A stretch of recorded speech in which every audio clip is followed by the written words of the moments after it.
So my name is Ashima. The class is right here. Whatever teaching is done is only done by me alone. So I'll just give you a run through of what exactly is it that we do in the class.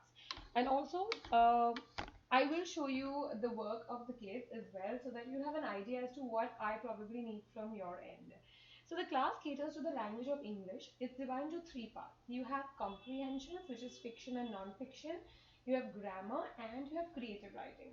So first, let's deal with comprehension. Comprehension involves passages which the kids read, and then they have questions wherein they have to answer.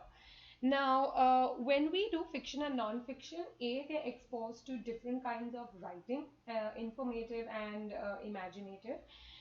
In the comprehensions, what we're looking at is for grade 2 is obviously there are answers which are from the passage, but every time it's not like a cut copy paste scenario. There are times when a word or a phrase might give you an answer. There are times when it's a dialogue and you cannot write a dialogue as an answer.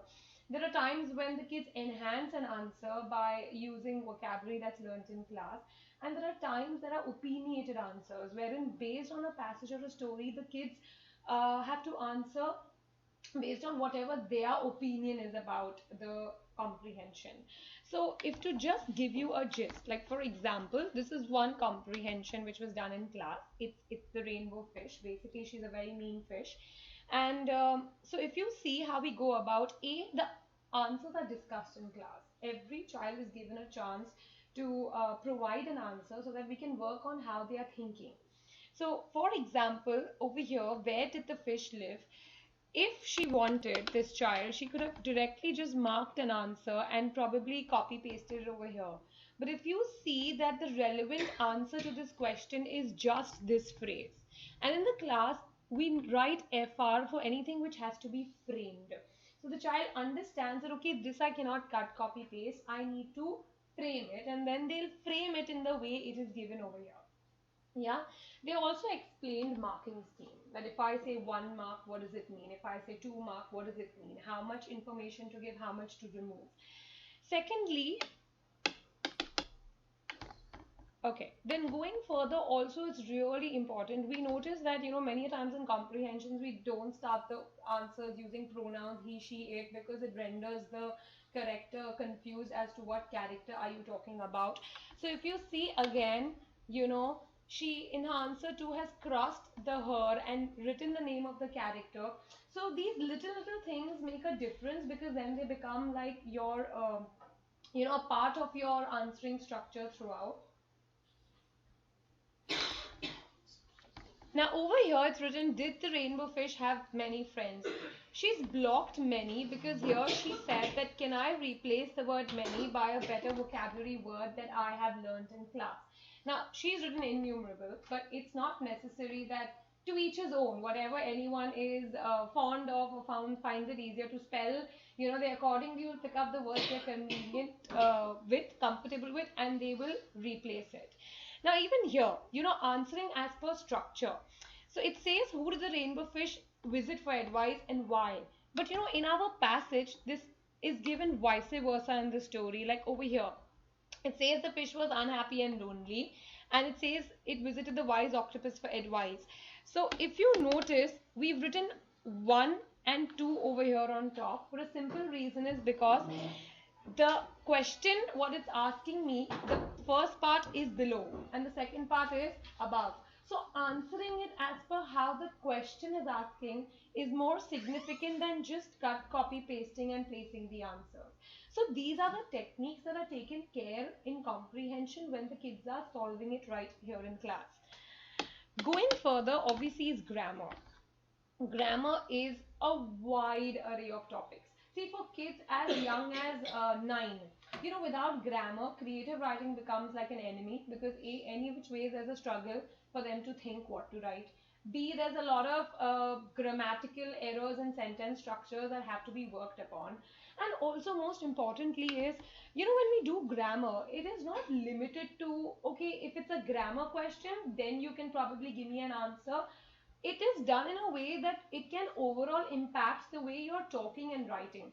For example, if I say gender, you know When we are learning gender, we don't incorporate it only to where grammar is concerned. It is further added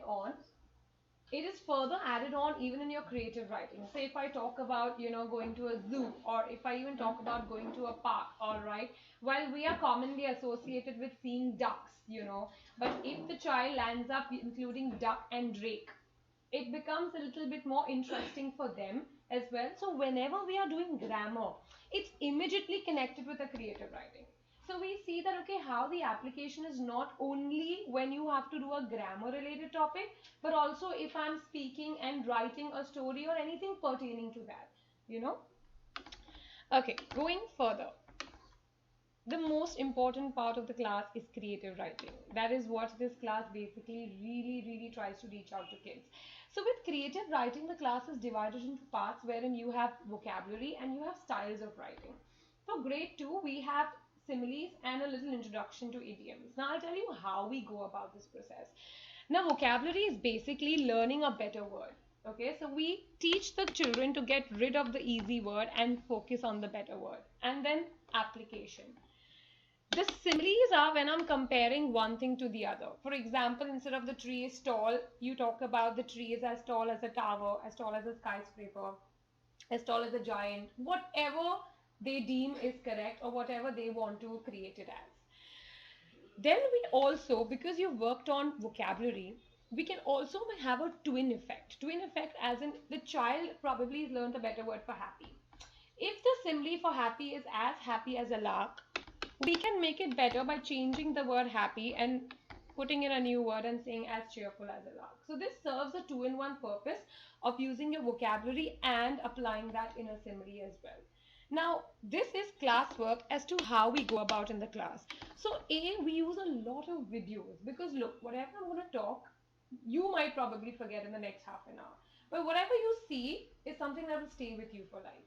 So when we work with videos, all right, the kids are taught to experiment with their senses. What they can see, what they can hear, what they can smell, and what they can taste as well. So for example, how we go about, say we do a set of starters. Starters help us to begin any kind of a story or a composition. So we watch a cartoon pertaining to, elements of the day, and then we create the starter like that. So from this, they are taught how to make the dictionary.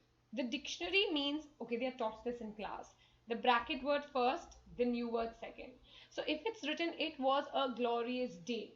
So they write lovely here, and glorious is a better word for lovely, so it's put over here. And so on, we make the dictionary.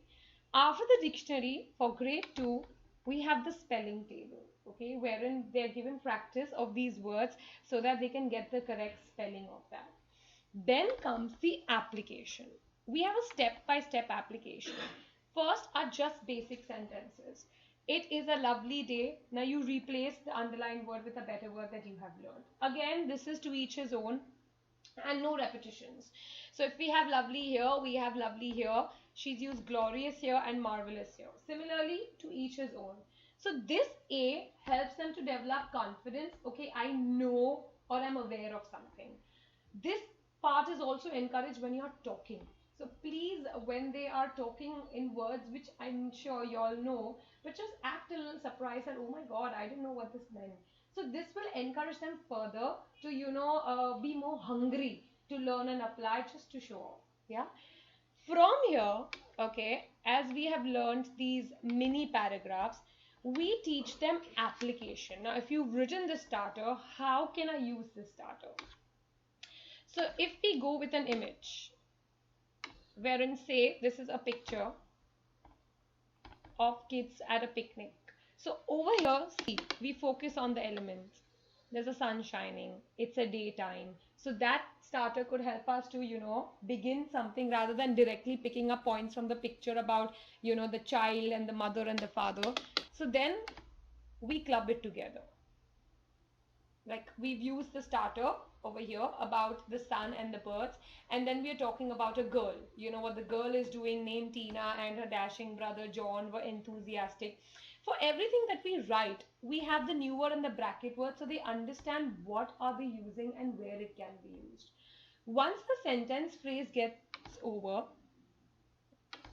we go to the paragraph phrases, wherein you have like the picture composition and you apply. Then stories, so it goes like a little step and then bigger and then bigger and the bigger, so that their transition is easy. It's not just that they're thrown into something. Even where your creative writing is concerned. Look, this is just a basic exercise where they're learning similes, okay? As blind as a bat, as light as feather. Now, how do I apply it in a sentence? If I say Tom is a fat boy, so Tom is as obese as an elephant or a hippopotamus. We've learned the word obese for fat. So they automatically, by the time they reach this phase, they automatically start replacing. So it's like a step by step thing. And then look, here you have a vocabulary also, you have a simile also. Again, you have a simile. So we mix it up so that each and every one is comfortable in applying whatever he or she wants.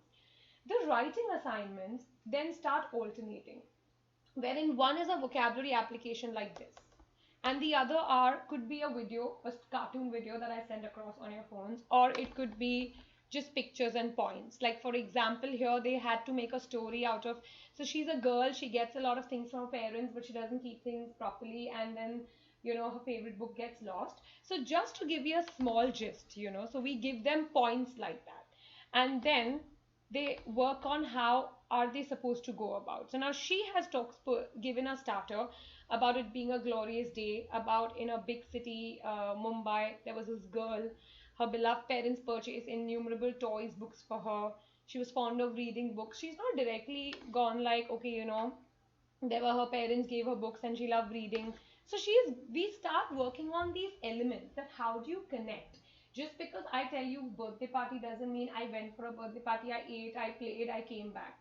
See, that's the way. um we don't bring this forward out in our kids. Say if they have to go somewhere, all they know that okay, I have to get ready, I have to go, and then I've gone, I've done my thing, and I've come back. You're never going to talk about that, oh my god, see the birthday hall, see how it's decorated, how are you feeling about it, what did you like about it, what did you not. Of course, we don't get into detail, so they never think that, oh, I can think also like this, or I can write also like that. So these little senses are tapped into where creative writing is concerned. Now, the only assistance I need from the parents are, whatever in creative writing we write in the book, it's really important that minimum thrice a week the kids are reading it at home. Creative writing cannot be mugged. You can't sit and mug all these words. But what happens is every time we write something, you're given a writing assignment based on that. So if you've written A, you get an assignment based on A. When you write B, you get an assignment based on A and B. When you get C, A, B, C. So what happens is when you're continuously doing it over and over again, it becomes a natural part. It comes to you naturally. You are not mugging it and applying it. And also then they're encouraged. Use it while talking. If there is a hoarding you see, or if there's a storybook that you read, you all become authors. Take a pencil in hand. If you're reading a storybook and somewhere you feel you can add something, you can underline something and write something else, do it on the spot. So when you encourage them this way, they get confident because they feel that, oh my god, look, I am doing this. Okay, so that works in our favor. The reading part is really significant from your end. Also, see, it's a twice a week class. So what we normally do is, say Tuesday, Thursday. Tuesdays they're given homework of grammar, and Thursdays is where creative writing homework comes in. You should not be assisting your child with any homework, whether the child cries, throws a tantrum, fail, I don't know. Whatever they know should come to me. See, I will anyway catch it. But if tomorrow they are getting outside help, they are not growing. They are just learning to be dependent.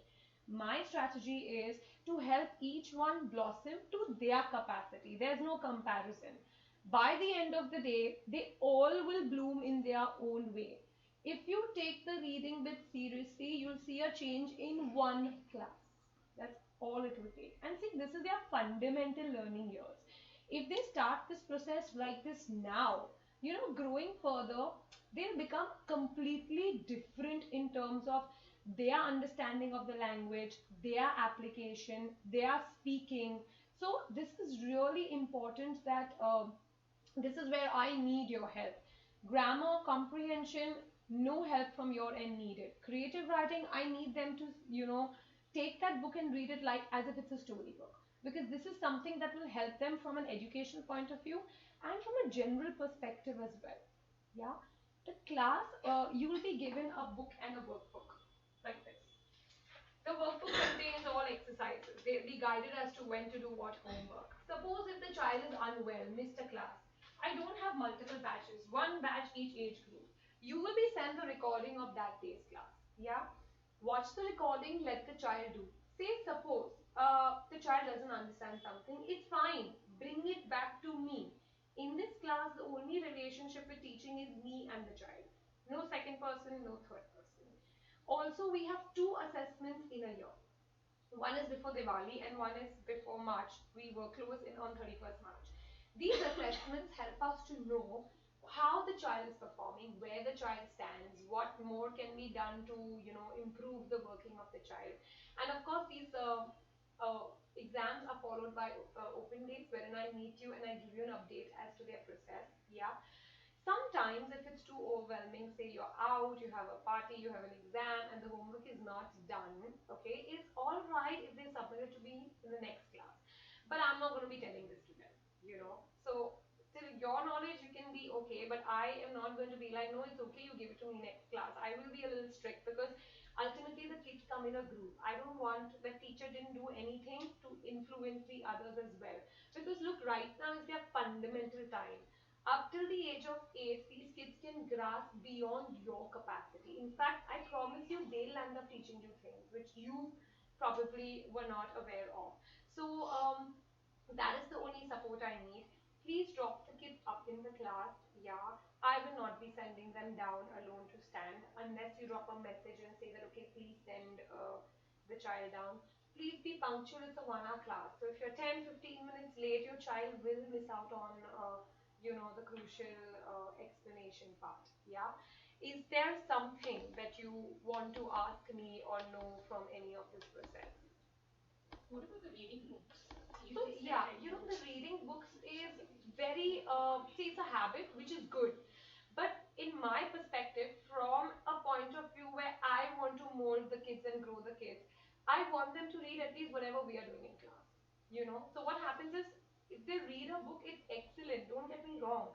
But tomorrow, if the whole process is application. Your child might read a lot, but the child might not understand that can I pick something from a story and apply it. When they start working on the class applications, it will naturally start coming to them because you're given OMO applications. OMO is if I've sent you a cartoon video, you understand that video, you want to make a few changes, you make a change. So they are known as little directors.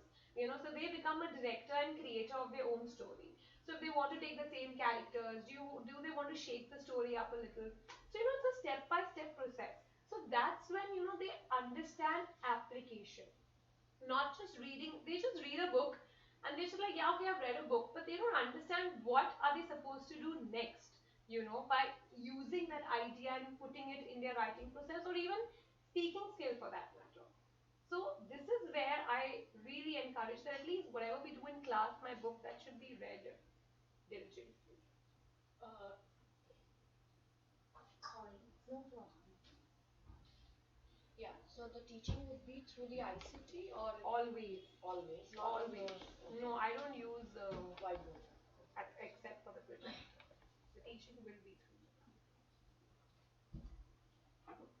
Questions. And also see, I start work at 8:30 a.m. I end at 8:30 p.m. So in case if I've not picked your call up, I'm not ignoring you. I will call you after 8:30 p.m. because I don't answer calls in when I'm in class. So either my lunch break or after 8:30 p.m. I will definitely revert. Anything else? Even if you think of something later, I'm approachable via messages as well. So if anything strikes your mind, please do. When will the holidays be like? As in The the classes start in April. no, June to March. Okay, So June. second Monday of June is when we begin. And Second Monday. 31st March is always the last working day. So Christmas break and Diwali break Yeah, as per only the school Christmas and calendars, Diwali. I right? don't give every single holiday like a Makar Sankranti, and I don't give all those holidays. So bear with me.